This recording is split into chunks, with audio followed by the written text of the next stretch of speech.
welcome to Get Now TV's podcast, episode 4.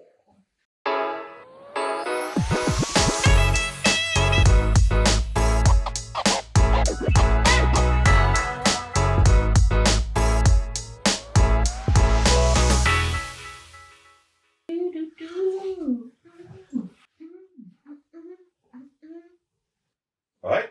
You okay? Yeah, I was doing our jingle. Cool. Dancing to the jingle. Brilliant. That's in my head. There's a lot of stuff in your head. We don't want to know about what's going on in my head. No. Well, can we do? Because that's why we're here. People say they'll live in your head for a while. Yeah, apparently so. It's a dangerous place. Dangerous place. Yeah. So, what are we talking about?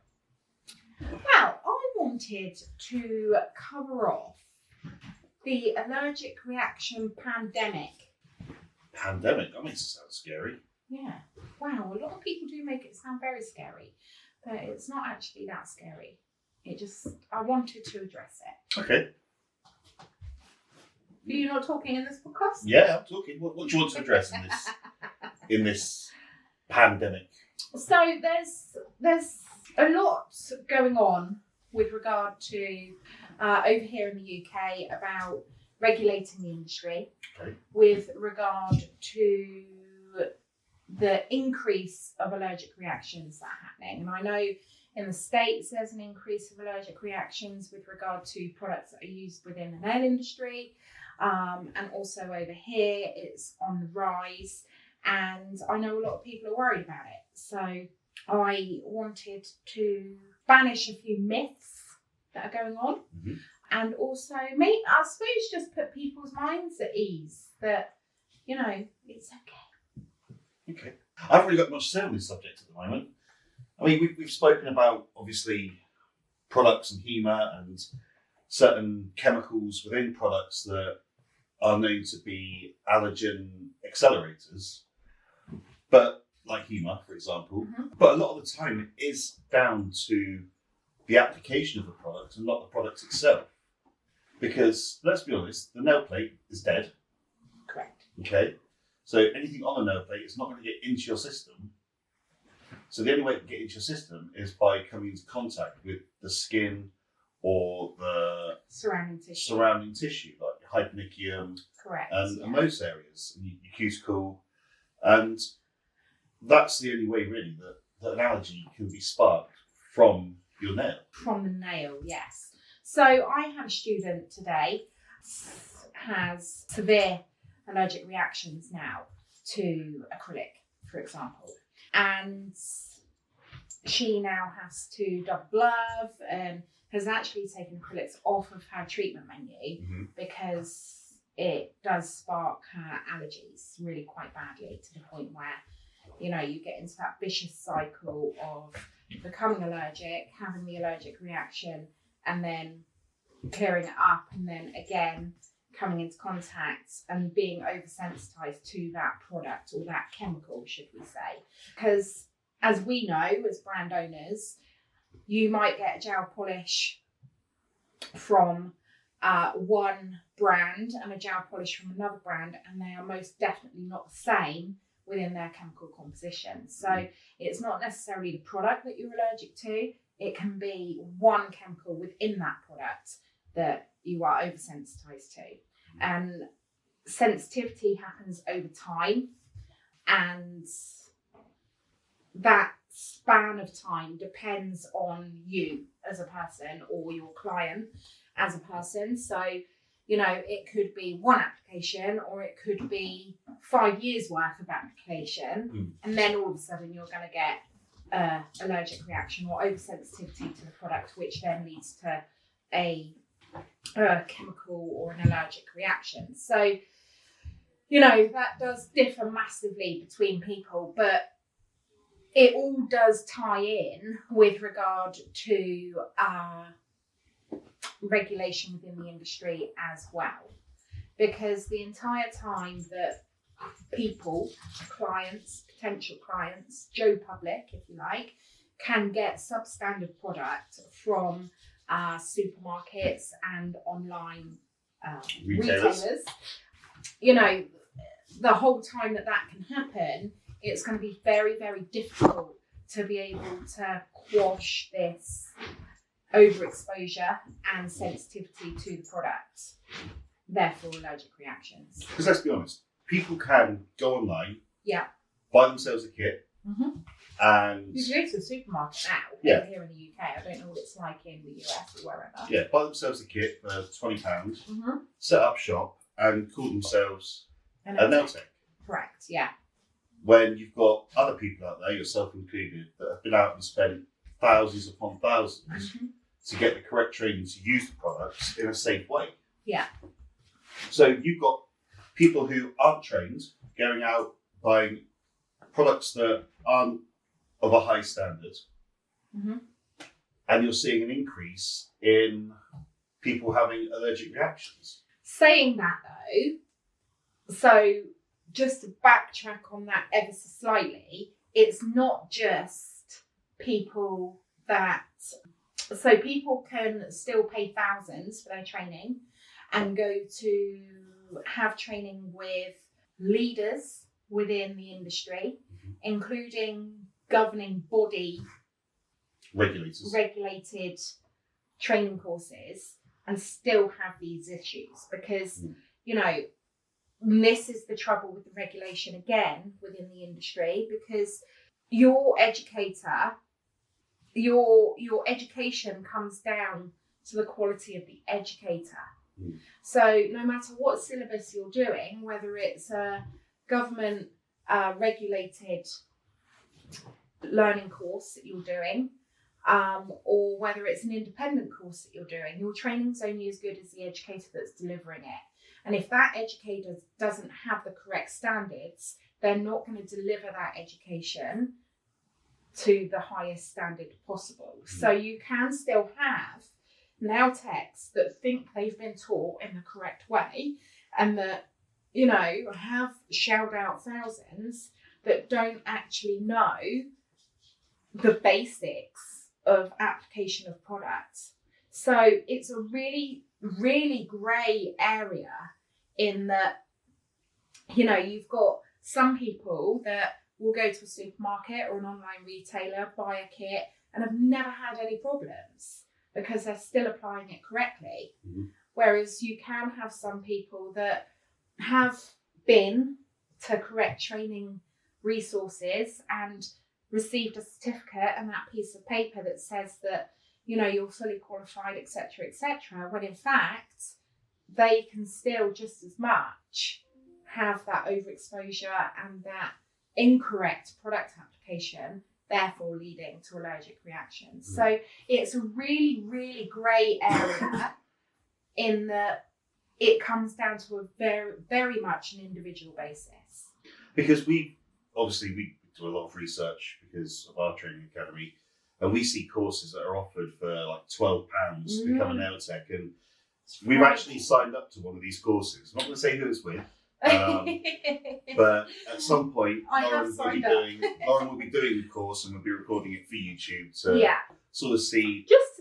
Just to, you know, because if I was a Joe Blogs and this is how many people start off their nail tech career and their nail tech life, is that they start with a little kit and they do their own, and then they do their friends and family, especially during lockdown, because no one could go to an actual nail tech. So they were doing their own nails and then they're doing friends and family, and then they think, you know what, actually, I'm quite good at this. And that's how, for some people, it snowballs into becoming a career.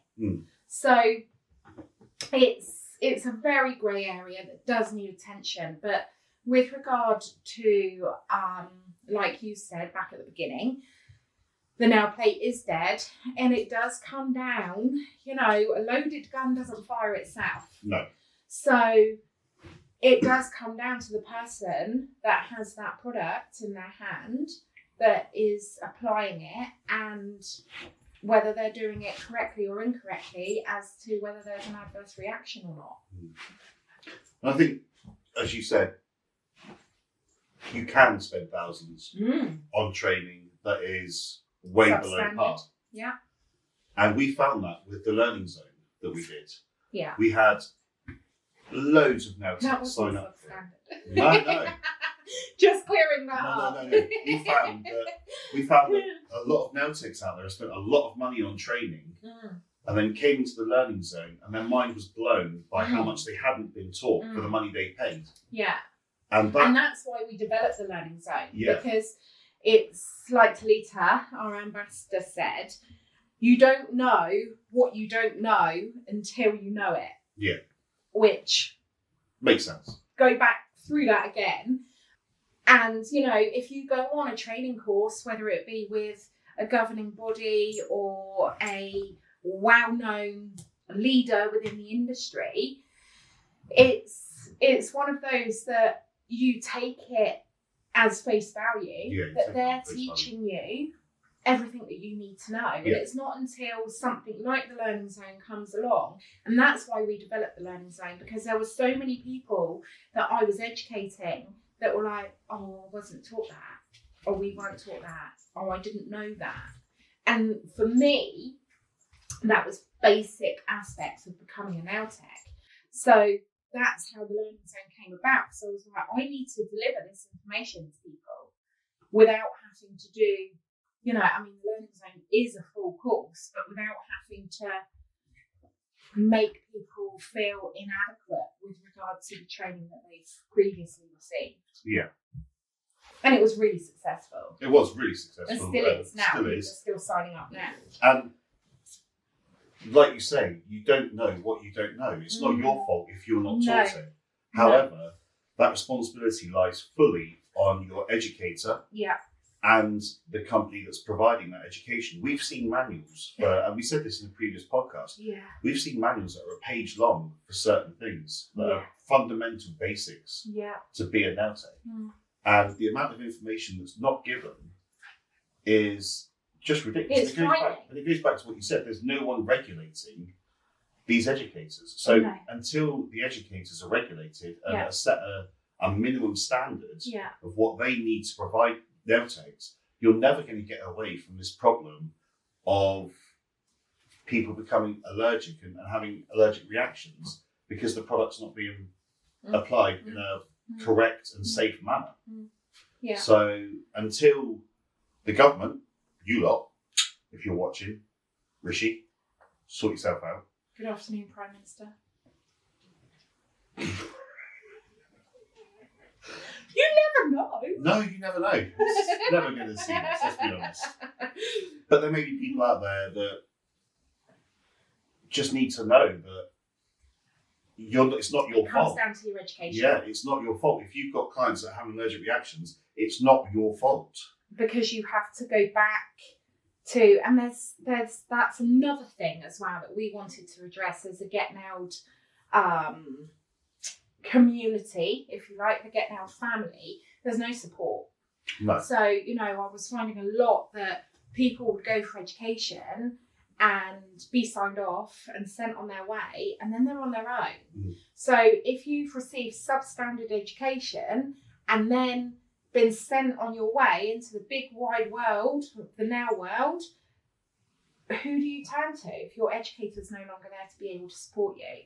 And it's really quite frightening. So people are coming up against things that, you know, they haven't seen or haven't covered, like any sort of contraindication, like a fungal nail infection, for example, and don't know what it is because they haven't covered it. And they think it's something they've done. And they think it may well be something that they've done, and it really is quite frightening. Really is frightening. Well, it needs to be addressed. It needs to be sorted. I mean, it's been going on for years. You've got groups out there that are trying to push for these regulations. Absolutely. And I think when these regulations do come in, maybe a lot's too much of a stretch. There'll be educators out there that will be found out. The thing is, as well, though, you know, when the regulations do come in, and they will come in at some point, when they come in, who knows, because these things take a ridiculous amount of time.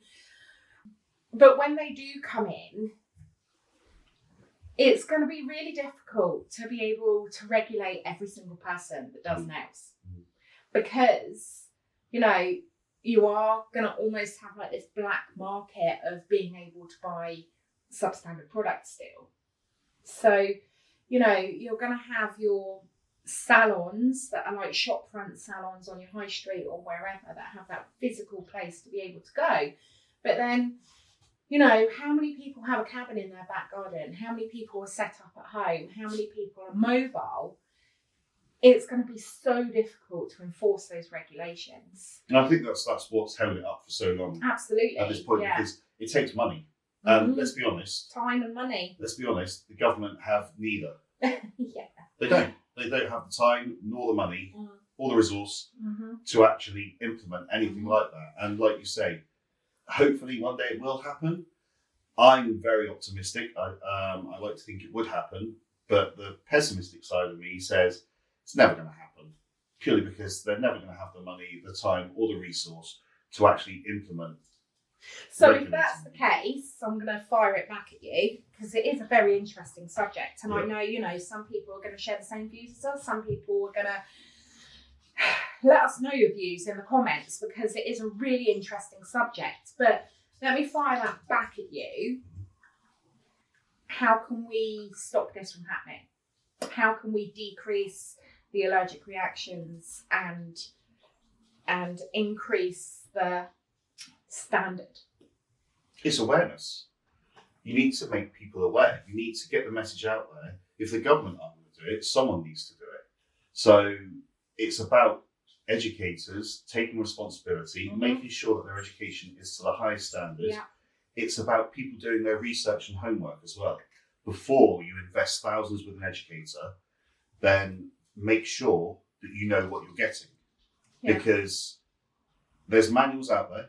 You can have a look around. You can ask questions before you book on courses with educators, but just make sure that you are entirely satisfied that the level of education you're going to get from that educator is going to be enough. And if it's a course for £12, let's be honest, it's not going to be good, is it? If you're paying £12 for a course or doing one of these online courses for £29.99 to become a fully qualified nail tech, the level of education you're going to get, you get what you pay for. And if you're going to pay 30 quid, you're going to get 30 quid's worth of education. I'm going to flip that back to you. We know that there's companies out there that do charge thousands. And it's even more substandard, bad English, more substandard than the £12.99 courses. So what are people to do? You can't just go on price. No, that's why they need to do their research. They need to do their research. They need to... Unfortunately, this is going to sound horrible, but people are sheep. And if people see other people going to do human beings are naturally... there was that there was that. You're going to do that study where they all stood up and they all just started standing up randomly. No, it was in the shopping centre. It was in the shopping centre. One person just stopped and looked up. Yeah. And all of a sudden, before you know it, you had 30 or 40 people all just looking up. Just stood there. They didn't know why. They didn't know why they were doing it. If you see people going and doing training with these market leaders, doesn't necessarily mean the training they're getting is good. No. So do your research. That's all I can say is just do your research. And ask other people. Yeah. Ask people that aren't affiliated and ask people that you can, just a random person that doesn't necessarily know you, that, ask them about the support afterwards. Ask them what the manual was like. Ask them, was it worth it? And do you feel confident? Because if they answer, oh, well, the manual's not very good and everything was just shown to us and we weren't, carried all the way through, which is what you should do as an educator. You should carry your student. They know nothing. So it's your job as an educator to hold them like a little newborn baby coming into the industry and carry them through and support them afterwards. And if the person that you're talking to, says, well, you say to them, well, where do you go for support? And they're going to another group or a different educator or, just winging it, then that isn't the education that you need. No. You need to have someone there that if you have a question, if you need constructive criticism, if, you're just a little bit lost, that you can go back to. That changed massively, didn't it? From talking about Well, allergic reactions. it's all linked though, isn't Yeah, it? it does go So, hand in hand. allergic reactions, standards of education, and regulating the industry for the UK. I mean, I know the US, each state's slightly different, and they all need different licenses for different things. So it's slightly different, but it all goes hand in hand. It has that, like, the butterfly effect, doesn't it? And that domino effect of leading into one another. I think you're right. I think asking questions is key. Yeah. The thing is, although you could ask someone, "Oh, is the manual any good?" They could say yes. But on the flip side of that, like we said earlier, they don't know what they don't know. So to them, that manual could be brilliant. But Yeah, actually, a manual for me, and that's how I've developed our manuals, because I've written our manuals word for word myself, and every picture wow, it took me ages. But our manuals, I've constructed and developed in a way that they are going to be your Bible for the rest of your career, in the way that you can go through it, and if you can't quite remember how to do something, even if it's just cuticle work, you can go back to the manual and it will tell you exactly how to do it, not just push back cuticles. That doesn't help anyone. No. You need a manual that is like your Bible, that is pictures as well as words and step by steps, and written in a way that the person that knows nothing can completely understand, which is how we've developed ours. So if your manual isn't like that, then that's a red flag straight away. I mean, to give you some idea, our manuals are, how many pages would you say? Well, it depends on the course, but our anatomy and physiology on its own is 100 pages. Yeah. The acrylic is 100 pages. So if you're getting a manual that's 10, 15 pages long, ask questions, because 100%. it's not right, and it's not going to have all of the information that you need. No. It's just not fair. No. So yeah, so we've done full circle.